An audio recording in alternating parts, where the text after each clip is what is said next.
Welcome back to Fishing Simulator 7000, which it feels like this game is for most of the time. In this video, I kind of want to go over a couple of the stats in the game and also how to use those stats to build more or less any character in the game. Watching guides on specific characters is great and fun and all, but this game is pretty great in that you can kind of build characters in a lot of different ways and find success in a lot of different ways, unlike games like Genshin and Wuwo, where it's like one echo set is the best. Do this, do this, do this exact rotation, and everything will be okay. You can play around a little bit, and I want to talk about how you can figure out how to play around. And to start with, we can go over to press G here and go to the tutorials and combat, and we can go over some of the damage and stuff that goes on here. So some weapons and characters will do damage like more than once. They'll do some extra special damage, and that's what we're going to use trigger probability for, which is one of the most confusing things in the game for me. And I'm going to go over this super quickly. I'll link a video in the description made by Duet Amazing, who made a great video going over the stats way more in depth than this. I'm kind of just going to skim over the stats because, again, really great video there. I'm just going to go into the character building aspect a little bit more, which won't take long. But yeah, as for additional effects here, some characters have things that they apply to people. Not some characters, actually, all characters, which we can see here. So Hydro deals periodic Hydro, Pyro periodic Pyro, and this goes for every character. Lumino and Umbra, as you can see, they're a little bit special. I don't know why. All the other ones are boring. These two are special.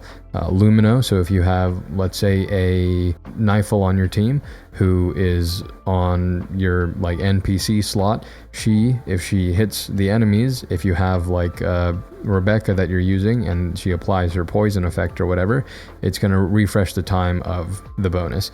And then for Umbro, like it says, it slows down the stance recovery, so the little like shield thing on bosses that go down, and how fast they like get back up. So yeah. And then there's Slash, Spike, and Smash. This is something that, I mean, it's with the way that weapons work in the game right now, this isn't very useful. You're kind of just going to use a weapon mostly because of its like substat for the stat it gives you. Weapons are kind of just used as demon wedges. Half the people that use weapons in this game don't even build crit damage on them or crit rate on them because they do so little damage compared to your character. It's usually just not worth it. So you can read this here. As you can see, slash damage. A lot of the weapons in the game are slash damage. They do more shield damage. Spike damage does more HP, and then smash will weaken the stance. There's no really good rhyme or reason to what gets slash and what gets spike. So this katana, for example, is spike. This scythe is slash. I think this scythe is also slash. But if I go to another katana, like Amber Glow here, this one's smash. Again, I don't know why anything is anything here. It doesn't seem like it follows anything. For the most part, it looks like the heavier weapons do smash attack, and then some of the katanas will do spike. See, this is a pole arm, but this one does spike instead of slash, so it is still kind of hard to find. But you can go find those things here in the weapon menu, which applies to the ranged weapons as well. But most importantly, if you go to, let's say, Lynn here, you can see that she does spike attack damage with her ult. 99% of her damage is from her ult, so this is really important. Like using penetration, which gives more spike attack damage, is really useful for, because you want to increase that damage, especially because this one's doing a lot of HP damage, like the thing said a second ago, so that's super important. And there's trigger probability here, as you can see, which there's extra damage in Lynn's kit. And again, I'm not going to go over specific characters here. If you go into the skills and the buff, you'll find it here, which is a great segue into how we're going to build any of these characters. Obviously, reading the kits are going to be great and super helpful for figuring out what the character does. But for some stats, like let's say there's skill range, skill duration, skill efficiency. Skill range makes a lot of sense. It's very straightforward, and for the most part, that does not change. Skill duration and skill efficiency are where things get a little bit weird and complicated, because honestly, they kind of mean the same thing, right? When I first read this, I thought they literally just meant the same exact thing, because skill efficiency will just make it so my skill lasts longer, and skill duration is making it so my skill lasts longer.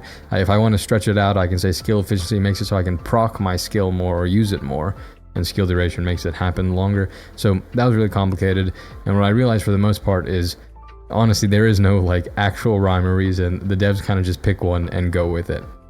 And the way that we're going to figure that out for mostly this is for demon wedges and picking your weapon. So like for Psyche, like I mentioned earlier in the video, where people are experimenting a lot and you can get away with many different combinations of stuff.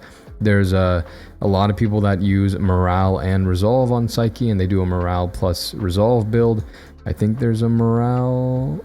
No, there's not a morale moon for Psyche, but people do a mix here and there. Obviously volitions, mostly everyone uses that, but you can play around with these and you can use different ones, eternity, you know, whatnot. But like, let's say this one, this has skill duration. The way that you'd figure out what your character needs is you go to skill, and not in the info, but the attribute details. If you go to the little arrows here and you click in on these, you can see that it'll show you what they're scaling off of.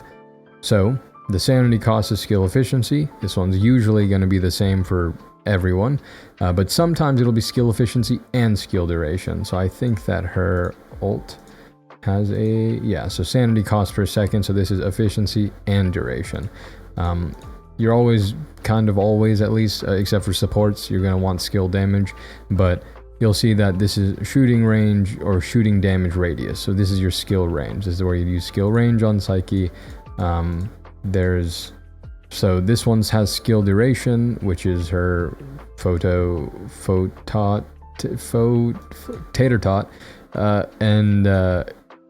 so again, figuring out what those kits do and what these words mean, that's kind of up to you, but this will let you see, like, prioritize, is skill duration important, is skill range important, etc, etc. Obviously, in this game, you can farm introns as much as you want to. I'm working on Nifle. I am kind of in a drought right now. I'm like 90 completions, and we're far from I6 here. Haven't gotten a single double drop in like 10 runs. Not her introns, but in her skills, in her passive or her buff, skill range exceeds 100%. And then she also has a thing where she's going off of her trigger probability.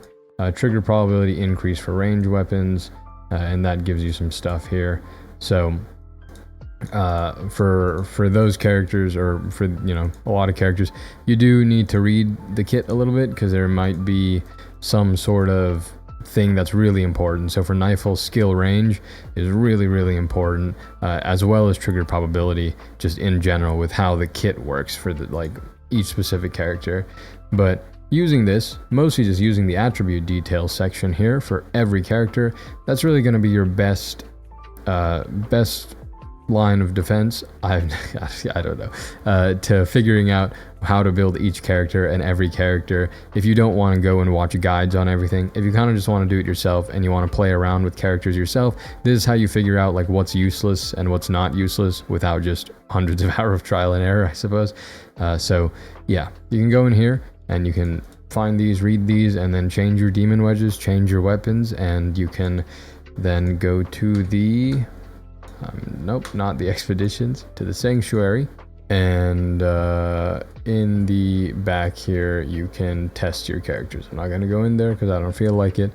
Okay, never mind, I thought there was a little menu that popped up. You can go in here, create some enemies, and then go, you know, just do some damage to them and see what's giving you the most damage. So yeah, and you can also press your characters and change everything in here. You can test without leaving the area and stuff. It's pretty great. So yeah, that's how you build more or less every character in the game. Sometimes you got to work with what you have. So for Nifel, for example, there's no Illumino Moon Demon Wedge that's going to give you skill damage and skill range, for example, which she really wants, or skill or trigger probability. So for most people, they're running just tons of Scorch, the 96% attack. If you run 3 or 4 of those, it's a lot of attack, and basically every character wants attack because it's attack. So yeah. Another thing to mention, just briefly, again, if you watched the Duet Knight Amazing video, you saw this, but when you're equipping Demon Wedges to these things, your crit chance and stuff, so I have 100% crit chance, I have 75, I have 100% crit damage here, and yeah, so the crit chance, for example, 100%, why does it say 73 if it's 100%? So if I remove this, my focus here, you can see my crit chance is 48.5, so it takes the base stat, which I'm not sure what the base stat is because there's a bunch of different things on here. Well, I see it if I remove that. So yeah, the base stat for this weapon is 35%, so if I add 100% to 35, that's going to give me the 60. So, which I don't think, is that even correct? Shouldn't it be like 60 or 70? I don't know. Anyways, it's adding the percentage. It's not adding, or it's not just additive like it would be for most gacha games. So that's something to keep in mind as well. But yeah, hopefully all of that helps you figure out how to build any like demon wedges and weapons on any and all characters in the game. Watching guides are totally fine to get a great starting point though, but if you're trying to maybe build for speed for commissions or build for super high damage for the theater or the maze, not the maze doesn't really care about what your demon wedges are. So yeah, this is hopefully helpful. If you liked it, please leave a like, and if you extra liked it, subscribe. I'll see you in the next one. Cheers.